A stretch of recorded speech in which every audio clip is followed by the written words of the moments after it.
మనకు ఆరోగ్య శాఖ మంత్రి ఉన్నాడు కాబట్టి సరిగ్గా చూడరు.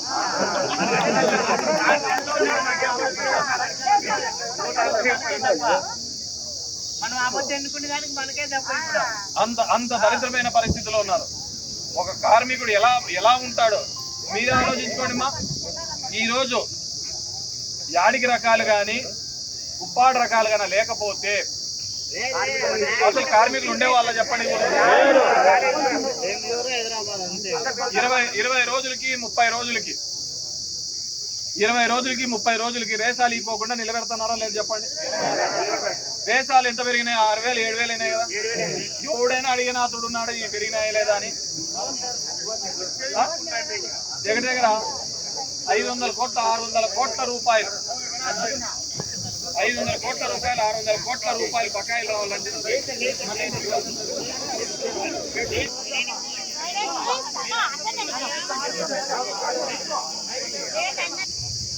దీనిలో 3 విధాలుగా జరిగింది.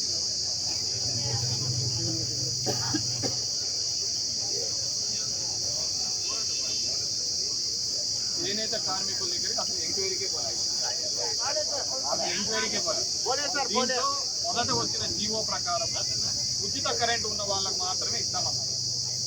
ఎందుకంటే ఆల్రెడీ గవర్నమెంట్ ఒక ఇంట్రడ్యూస్ చేసింది, వీళ్ళకి ఉచిత కరెంట్ ఇవ్వాలి, వాళ్ళకు మాత్రమే ఇంట్రడ్యూస్ చేసింది. దాంట్లో 6,000 మంది తేలినారు. 6,000 తేలిన తర్వాత వీళ్ళు కాదు అని చెప్పేసి గతంలో మేము ఉన్నప్పుడు జగన్మోహన్ రెడ్డి గవర్నమెంట్ వైఎస్ఆర్లో 15,000 ఇచ్చేవారు. 15,000 మందికి వచ్చేది.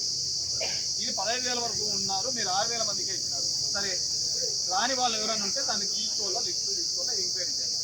7వ తేదీ లోపల అంటారు. ఏం 7వ తేదీ రాత్రికి ఏం లెక్కలు ఉన్నాయా? పల్లె కదా, పర్లేదు కదా. ఎవరున్నారో వాళ్ళకి నిదానంగానే ఎంక్వైరీ చేసుకుంటే ఈ పథకం రావాలి 10 రోజుల ముందరే చెప్పినప్పుడు 10 రోజుల నుంచి ఎంక్వైరీ చేయాలి కదా.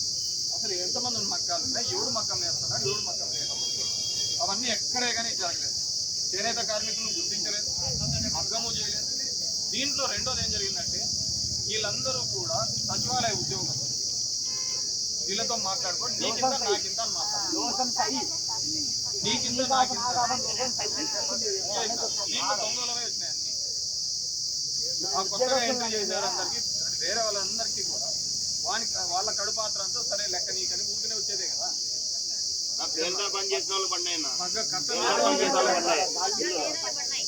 కష్టం చేసేవానికి రారా అని చెప్పేసి చేసినారు. సో దీంట్లో ఏడీ హ్యాండ్లూమ్ డిపార్ట్మెంట్ వాళ్ళు ఉన్నారు, సచివాలయ సిబ్బంది, జనం ఎవరికి పడిందా ఏంది పడిందా కదా. దీన్ని ఎంక్వైరీ చేయాల్సిన బాధ్యత వాళ్ళు, ఇలా చూసుకోవాల్సిన బాధ్యత వాళ్ళందరి మీద ఉంది. సో ఖచ్చితంగా ఇప్పుడు వీళ్ళని అయిపోతాం, వాళ్ళని ఏడీని వాళ్ళని పిలిపియండి, ఇక్కడికే పిలిపి వీళ్ళందరూ ఇక్కడే ఉంటారు, అక్కడ వాళ్ళని కూడా రమ్మని వీళ్ళకి సమాధానం చేసి ఎప్పటిలోపల వీళ్ళు వస్తాయి అనే చెప్పండి. ఇప్పుడు మంత్రి గారు ఏమో 7 రోజుల లోపల వస్తాయి. అసలు వీళ్ళు పేర్లు ఉన్నాయో లేదో ఇలా తెలియదు.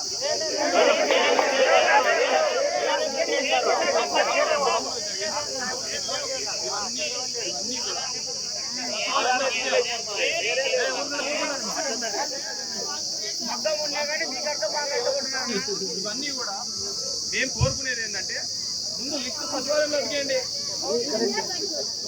మంచితాడు వాళ్ళు చెప్తారు, వెళ్ళిపోతారు కదా. అవన్నీ దాచిపెట్టాల్సిన అవసరం ఏముంది?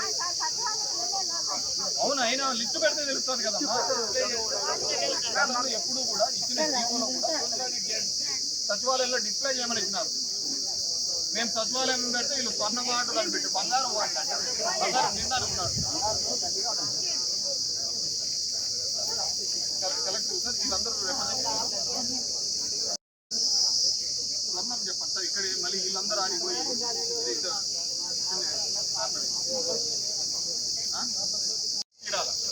కాబట్టి అవన్నీ కూడా డిస్ప్లే చేయాలని చెప్పేసి కోరుతున్నాం. ఇక్కడ ఉన్న కొంతమందితో ఈ సంతకాలు అదేవిధంగా అప్లికేషన్స్ ఇచ్చినాము. ఇక్కడే ఉంటారు సార్, మీరంతా ఈడే ఉండండి. మా మున్సిపల్ ఆఫీసర్ నుంచి వాళ్ళ ఏడీ వాళ్ళందరూ వస్తున్నారు. మళ్ళీ నేను పక్క పోతాను, మీరు పోయినారనుకో ఇల్లు పోతారు. అర్థమైందా? మీరందరూ కూర్చోండి, మీరందరూ కూర్చోండి. ఇంకా ఎవరైనా రానోళ్ళు ఉంటే రమ్మనండి.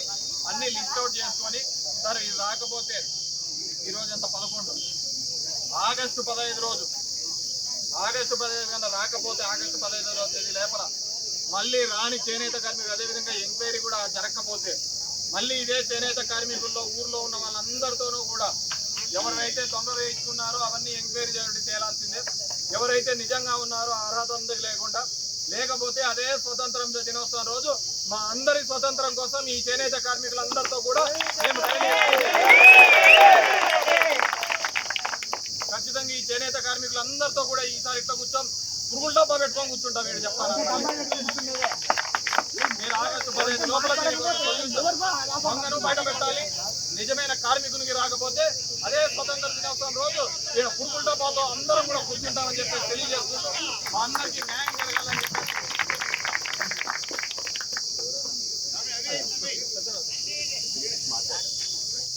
మీరు ఇక్కడికి ఏడీలు వాళ్ళందరూ వస్తున్నారు సార్. కొద్దిగా టైం పడితే అందరితో కూడా తీసుకోవాలి, ఇబ్బంది లేకపోతే మళ్ళీ మందు బాటలు తీసుకుని వచ్చి ఈడే కూర్చున్నాం సరేనా. మీరందరూ ఈడే ఉండండి. ఇప్పుడు వస్తున్నాడు ఆఫీసర్ వస్తున్నాడు. మనం అడిగేది ఒకటే, మగ్గం ఎవరికైతే నేస్తున్నాడో వారికి ఇవ్వండి. దొంగ ఎవడు చేసినాడో వాళ్ళ మీద యాక్షన్. జనం మీద కాదు మీరు తీసుకోవాల్సింది, అధికారుల మీద చర్యలు తీసుకోండి. నేను కోరుకుంటా, చాలా మంది అడుగుతూ అంటారు ఆశయం ఎవరికైనా ఇచ్చా అంటారు, కానీ చూసి ఇవ్వాల్సిన బాధ్యత అధికారులు, ఎంక్వైరీ చేయాల్సిన బాధ్యత ప్రభుత్వానికి. లేదు అంటే ఇవన్నీ సూట్ కేసులు అన్ని కూడా వాళ్ళ పార్టీ ఆఫీస్కి పోయినట్టే. ఇవన్నీ సూట్ కేసులు పార్టీ ఆఫీస్కి పోయినట్టే. పట్టుకు సిగ్గం అన్నం తినే నా కొడుకులు ఎవడని చెప్తాడా? కడుపుకు అన్నం తినేవాడు మగ్గం లెక్క తింటాడా? కడుపుకు అన్నం తినేవాడు మగ్గం నేసేవాళ్ళు అది పార్టీల పరంగా చేస్తాడా? రైతుకు చేనేత కార్మికుడి యొక్క లెక్క తినేవాడు వాడు మంచి అంటాడని నేను అనుకోవటం. ఆ బతకడం కంటే ఏదన్నా మంచి బాగా చూసుకుని దుంకడం లేదు. మగ్గమోని కడుపు కష్టము వాళ్ళ కోతను కూడా తినాలనుకునే బతికే దానికంటే ఏదైనా బాగా చూసుకుని దుంకడం లేదు. ఇలా పరిస్థితులు ఆ విధంగా తయారయ్యాయి. అంత దైన్యం 3 సంవత్సరాలు. ఇప్పుడు మున్సిపల్ ఎలక్షన్లు వస్తాయని చెప్పి తీసుకొస్తాను.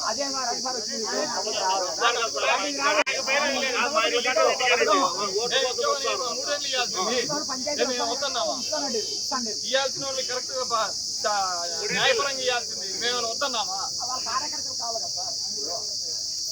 కార్యకర్తలకి ఏం లేదు. ఇది కూడా కొంతమంది మాత్రమే నీకింత నాకింత మళ్ళీ రావు కదా. మీరు ఏడాడో పట్టుకొని పిక్కొని తింటున్నారు. వీళ్ళ మీరు ఎందుకు పడాలా? చేనేత కార్మికుల దగ్గర ఎందుకు పడి రావాలా? ఎట్లా చేస్తున్నారు? ఆడ ఈడ పిక్కుంటున్నారు. వీళ్ళ దగ్గర ఎందుకు పడాలా? కాబట్టి ఖచ్చితంగా ఇది న్యాయం జరిగేంత వరకు వైఎస్ఆర్ కాంగ్రెస్ పార్టీ ఆధ్వర్యంలో ప్రతి చేనేత కార్మికునికి న్యాయం జరిగేంత వరకు పోరాడతాం. దీనికి సంబంధించిన అధికారులు ఎవడైతే తప్పు చేసినాడో వాళ్ళని జైల్లోకి పంపించేంత వరకు నిద్రపోమని చెప్పి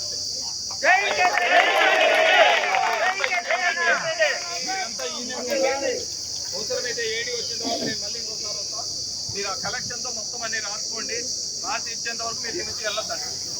అయిపోయిన తర్వాత నాది అయిపోయింది కదా అని వెళ్ళిపోయినారు అనుకో ఇదే సార్. అందరూ అయిపోయేంత వరకు ఉండండి.